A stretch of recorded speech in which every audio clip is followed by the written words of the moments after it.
Hello বন্ধুরা, আজকে নিয়ে চলে এসেছি আপনাদের জন্য একটা খুব গুরুত্বপূর্ণ ভিডিও।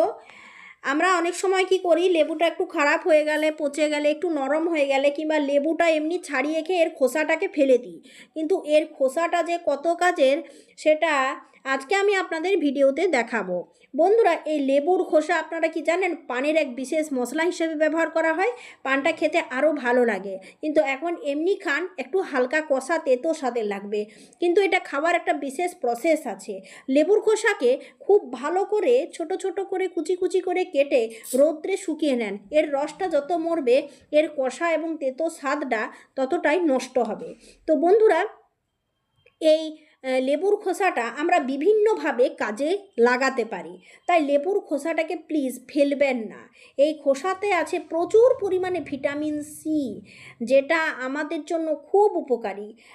যারা এই অতিরিক্ত গরমকালে অয়েলি স্কিন নিয়ে ভোগ করছেন, কিংবা ভীষণ পরিমাণে মুখে ব্রণ বেরোচ্ছে, তাদের জন্য আজকে আমি বিশেষ একটি টিপস দেব।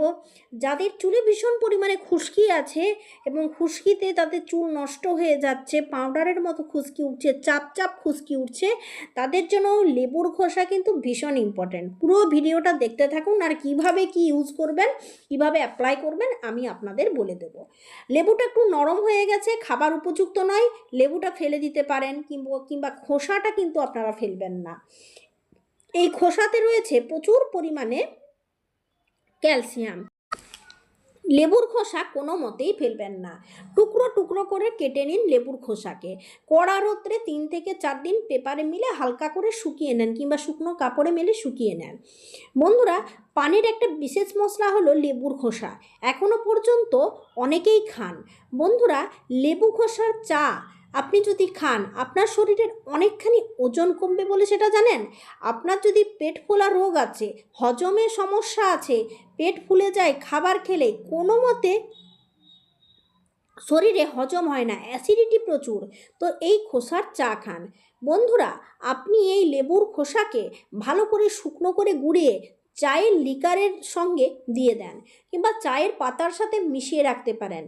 আপনার সাথে সাথে আপনার বাড়ির পরিবারের প্রত্যেক লোকেই কিন্তু খাবে। যারাই খাবে তাদের হজমে যে সমস্যা তা মিটবে, তার সাথে সাথে অতিরিক্ত ওজন কমে যাবে। লেবু খোসার চা করার একটা বিশেষ উপায় আছে, সেটা আমি আপনাদের বলছি।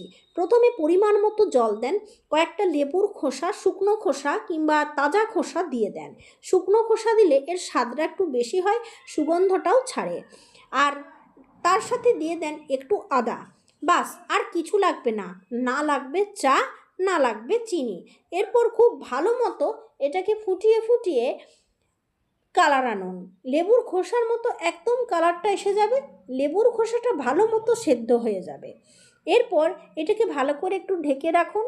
ঢেকে রাখার পর কাপে ছেঁকে নেন। কি দিয়ে ছাঁকবেন? মধু দিয়ে ছাঁকবেন। হ্যাঁ বন্ধুরা, প্রথমে মধু দিয়ে দিবেন কাপে, তারপর এই জলটা ছেঁকে খাবেন। দেখবেন আপনার শরীরে অতিরিক্ত মেদ কমে যাবে, বদহজম কমে যাবে, তার সাথে সাথে আপনার পেট ক্লিয়ার হবে, গ্যাস অ্যাসিডিটির বালায় একদমই থাকবে না। হ্যাঁ বন্ধুরা, লেবু খোসার চা আমাদের জন্য এতটাই গুরুত্বপূর্ণ, কিন্তু খুব ভালো করে ফুটিয়ে নিতে হবে। এই দেখুন, আমি একটু মধু দিয়েছি, আর এরপর চাটা আমি ঢেলে দিচ্ছি। অনেকেই লেবু খোসার চা খান, আবার অনেকেই লেবুর খোসাটা বাইরে ফেলে দেন। লেবু খোসার চা এখন আমার তৈরি হয়ে গেছে। খুব সুগন্ধি একটা চা। এই চাটা খেতে খুব যে খারাপ লাগে তা নয়, এনার্জি বৃদ্ধি হয়, চাপ কমে এবং মানসিক শান্তি আসে। আর কোনো রকমভাবে ঘুম ঘুম ভাব, অলসতা ভাব যদি থাকে তা কাটিয়ে দেয়। এত এনার্জেটিক পাওয়ার আছে এই চাটার মধ্যে। তাহলে বন্ধুরা দেখুন, লেবু খোসার চা কতটা ইম্পর্ট্যান্ট। অনেকে হয়তো খুব বেশি রিচ করে খাবার খেয়েছেন, মাংস খেয়েছেন, মাছ খেয়েছেন, এর সাথে আরও কিছু ঘুরপাক খাদ্য খেয়েছেন। তো আমি বলবো, লেবু খোসা গুঁড়ো যদি সঙ্গে থাকে, খুব ভালো করে চা তৈরি করুন এবং সেই চাটা গরম গরম পান করুন, সমস্ত অ্যাসিডিটি কমে যাবে। তাই লেবু খোসার চা এতটাই গুরুত্বপূর্ণ। অনেকেই লেবু খোসা খান না। তো বন্ধুরা, এটা যদি সকালবেলায় খেতে পারেন খুব ভালো। যদি হঠাৎ করে বদহজম হয় তাও খেতে পারেন।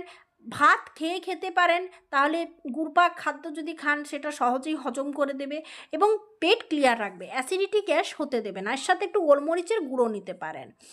আপনারা হয়তো ভাববেন শুধু এইটুকুই কাজ, আর কোনো কাজ নেই? হ্যাঁ বন্ধুরা, আরও কাজ আছে।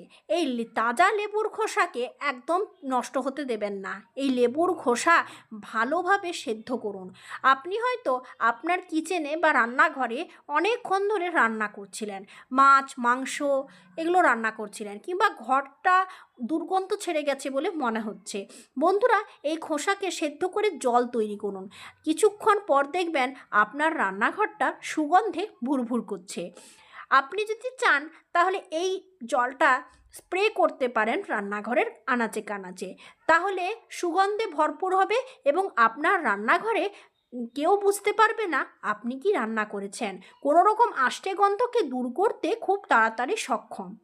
বন্ধুরা, এরপর আপনি এই লেবু খোসার সেদ্ধ জলটা কিভাবে অ্যাপ্লাই করবেন আপনার চুলে? আমাদের চুলে অতিরিক্ত পরিমাণে চিট ময়লা বসে, যা শ্যাম্পু দিলেও সহজে ছাড়ে না।